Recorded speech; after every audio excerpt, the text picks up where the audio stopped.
Some people think that the construction industry is just as simple as building a project, swinging a hammer, and just getting it done. What I didn't realize and what I'm experiencing now in the industry is that there's a great deal of emphasis on adopting technology into construction. So that's what we're going to be talking about in today's video, construction technology. So today I'm going to be talking about why technology in construction is important, especially if you're just starting out in the industry, and 5 ways that I see technology affecting the industry. And out of those 5, 3 are some that I've actually started using in the industry, and the last 2 are some that I haven't used personally, but ones that I see great potential in for the industry. So be sure to stay all the way to the end for that. So if you're new here, don't forget to hit that like button, subscribe, and hit the notification bell if you want to learn more about construction, managing your personal finances, and just life in Hawaii. And now let's get into the video. So why is this important? Why do we care? For years, construction has been one of the few industries that hasn't been able to keep up with the times. When you look at efficiencies and improvements in the industry and construction compared to something like manufacturing, there's just so much more growth in manufacturing because it seems to be more of a controlled environment. In construction, there's a lot of variables, not every project is the same, and for the longest time there were just things outside of your control that you couldn't really change. But it seems like nowadays we're trying to get rid of those old habits and bring in the new. And I think a lot of that has to do with the newer generation of people who have grown up with technology, so they're more used to it and more willing to adopt it. On the flip side, some people think that us younger people just want to adopt technology because we're lazy and we don't want to work as hard. Probably a little bit of both. And making money in construction is all about improving efficiency. We're consistently trying to improve productivity in the field and making sure that we limit our amount of mistakes so we don't lose money. Adopting technology, making things easier on ourselves is a huge part of that process. And honestly, Hawaii is sometimes a little behind the times, so some of these things you may hear in this video, maybe you've already seen out there. And if you've seen anything new, be sure to comment below because I'd be really interested to see what everybody else has seen out there. So let's get into my 5 examples of technology that I see in construction. So number 1, let's talk about drawings. When you think about construction drawings or blueprints, you're probably envisioning in your head some really handsome guy with a set of drawings rolled up under his arm or over his shoulder. However, a lot of people just starting out in the industry are getting more used to having drawings electronically. Personally, and I think it's because I was trained by old school people, I really like having physical paper drawings so I can mark it up and it's right there. I can turn to any page I want. But for the most part, most people are trying to adopt digital drawings. And it's really powerful because you can have your whole drawing set and all your shop drawings, things like that, just on your iPad. Also, with everything being electronic, architects can draw a lot of details a lot quicker. Plus, so they have a database of details that they can just pull from. And you'll find out that a bunch of your drawings are actually just copy-pasted details from old jobs. The bad part about this, though, is that I think with technology and the ease of drawing details in drawings, it didn't necessarily translate to better drawings. And I think because you have the ability to just copy-paste details here and there, people aren't thinking as much about what's actually needed in the drawings to build the project. I think a lot of times designers will have better drawings if they had to draw everything by hand, because if they made a little mistake in there, they'd have to fix it. Whereas a fix on a digital drawing will be just a simple 5-second click. If they hand drew it, I bet you they'd be super sure that it was accurate. But I digress. So let me take you into my computer and show you some examples of what you can do with these digital drawings. So what I'm using to view this is a program called Bluebeam. So Bluebeam is essentially a PDF viewer like Adobe, but it's, 50 million times better than it. So say you want to point at this wall and say, move this wall 1 foot to the right. Something like that. And you can make all kinds of markups on here, and you can use this to communicate any of your issues or problems. So typically what you'll use this for is like in the RFI process, or request for information. And that process is essentially when the contractor has some sort of question to the design team and they want to ask, and they need to make some sort of document to convey that. So say you really wanted to know, or you didn't have any dimensions on, say, this window here. So like you could cloud this and put a call out and say, how big is this window?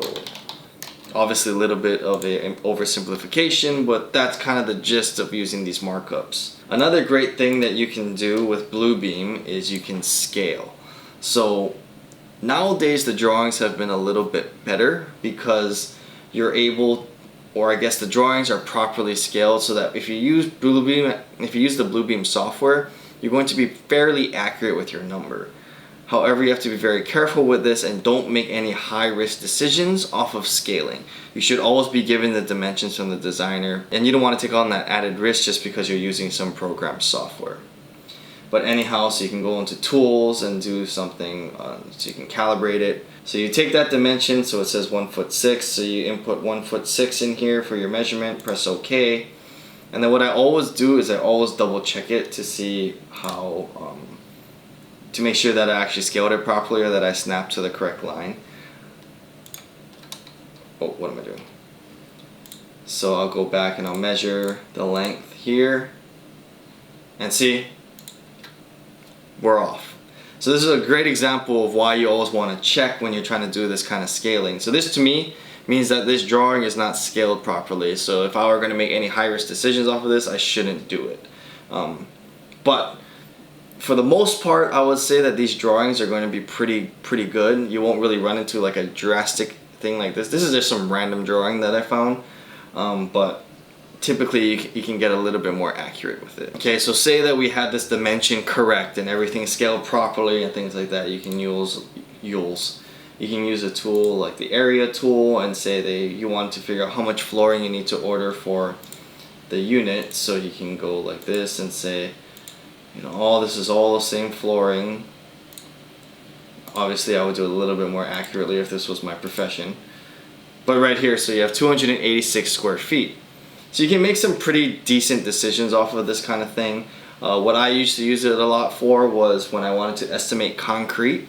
So I would take the theoretical, you know, from the drawings, I would scale the drawings, figure out the square footage, and then multiply that by the thickness of the slab, figure out my cubic yardage of concrete that I was going to need for the pour. And then I would always double check in the field and make sure that that represents what I'm scaling off the drawings.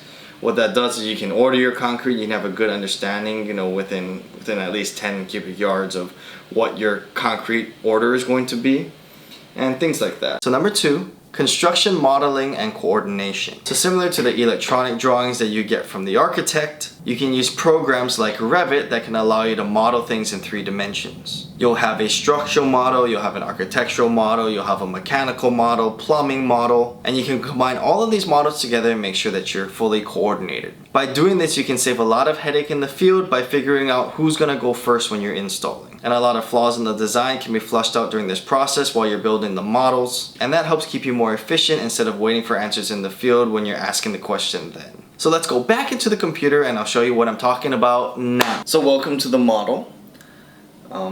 This is a program, you know, Navisworks, or I think they call it Manage now. But basically what happens is that you'll detail the project out in a program such as AutoCAD or Revit, and you'll provide 3-dimensional elements to it, and then you'll import this into the model. So in here we have models for the structure, the architectural model, you'll have, you know, your glass, your steel, your mechanical, electrical, and plumbing, so that you can kind of see how all these different sub-trades and people are interfacing with each other, and then you can run like clash detection on them to determine to see if there's any sort of clashes or conflicts. So let's kind of look at the underground, and you'll be able to see a little bit easier on how we can use this program. Alright, so here we go. We have our foundations here. So here you can see all the different lines and everything that's going underneath the slab. So do they conflict with each other? Because I believe the blue is electrical, you have the green lines and the brown lines, which are plumbing, and you'll have, I'm sure, fire sprinklers out here somewhere, your drain lines. So you have all these different sub-trades coming together, and then you have the ultimate structure, all these different structural elements. These are called piles. I cut them down a little bit so you can see this a little bit better, but these are drilled in like 60 to 100 feet in the earth. So let's kind of zoom in here and take a look. So, look at this.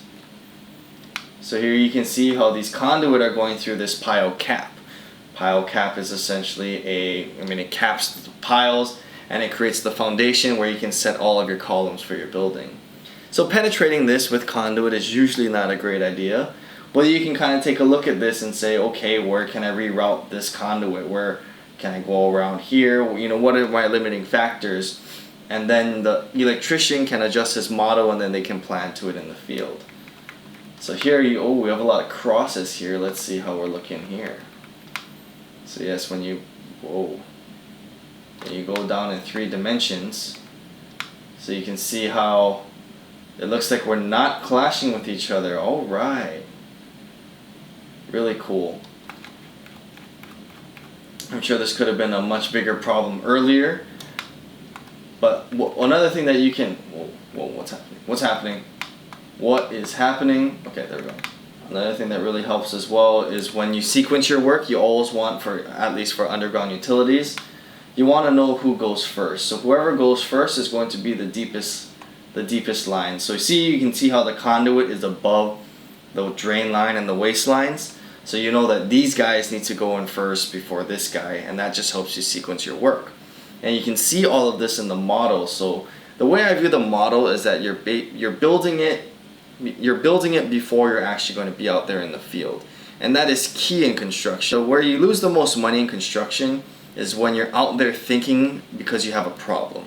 Where you're stymied, you're losing schedule, you're losing days, you're losing productivity because you hit some sort of impasse. This kind of stuff in the model helps get away from that. It helps, once you get into the field, you've already built it once in a technological space. So the second time you're doing it is the time when it's in the field where you have your chance to be more efficient and make your money. So number 3, technology in construction equipment. So I'll give you a few examples of equipment that has advanced in technology to help us in construction. So one example is self-climbing formwork. What does that mean? So formwork is essentially the mold that holds the concrete together and creates the shape of any vertical element. So your typical sequence when you're building a vertical structure is you'll pour your slab, and then you'll pour your vertical, and then pour your slab, and pour your vertical, and keep going.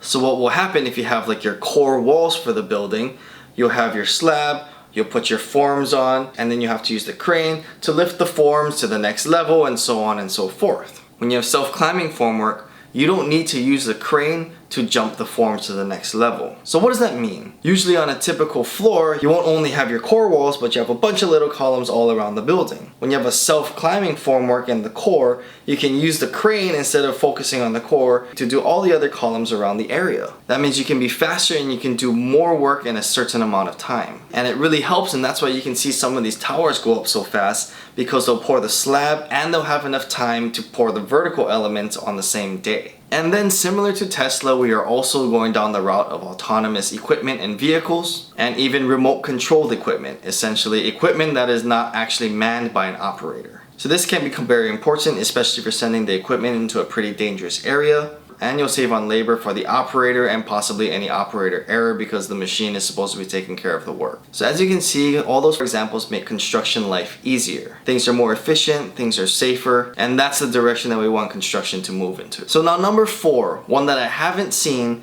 but I see huge potential in, and that's AR or augmented reality. A lot of mistakes in construction happen by a lack of communication and understanding of what the 2-dimensional drawings are actually going to translate into 3 dimensions. And even with construction modeling and coordination, it still can be tough for things to be seen. And that's a tip for anyone that's going into construction. One of the best skills that you can have is to be able to visualize 3 dimensions by looking at just a 2-dimensional drawing. Tip of the day. But anyhow, from what I've seen from AR, you can put yourself into the space and you can see exactly what the design is going to be. And that can be very helpful when you're trying to communicate what issues are in the design drawings. And this can also give your ownership team a good idea of what they're actually going to get as their end product. Because the last thing you want is to build everything, the owner shows up and they don't like what they see.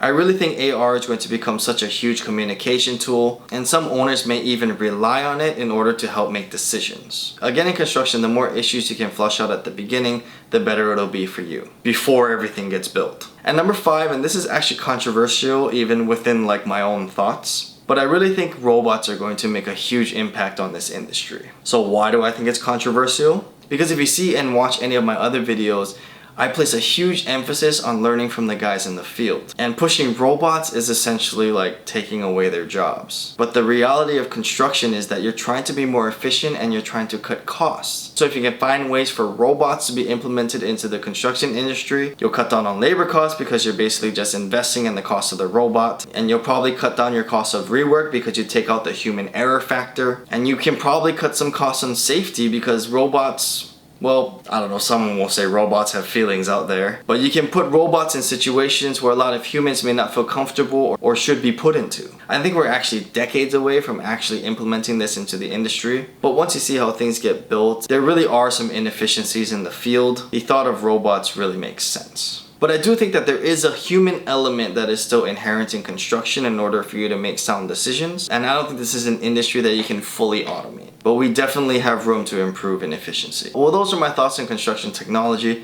I hope that was somewhat interesting for you and maybe opened your eyes to what we actually do in construction. If you have questions about anything in this video, or if you want me to cover any other topics on construction technology, please feel free to comment below and I'll be sure to reply to you. And as always, don't forget to hit that like button, subscribe and hit the notification bell so you can join our growing family here on YouTube. Thank you so much for watching. I really appreciate your time and I'll see you on the next video.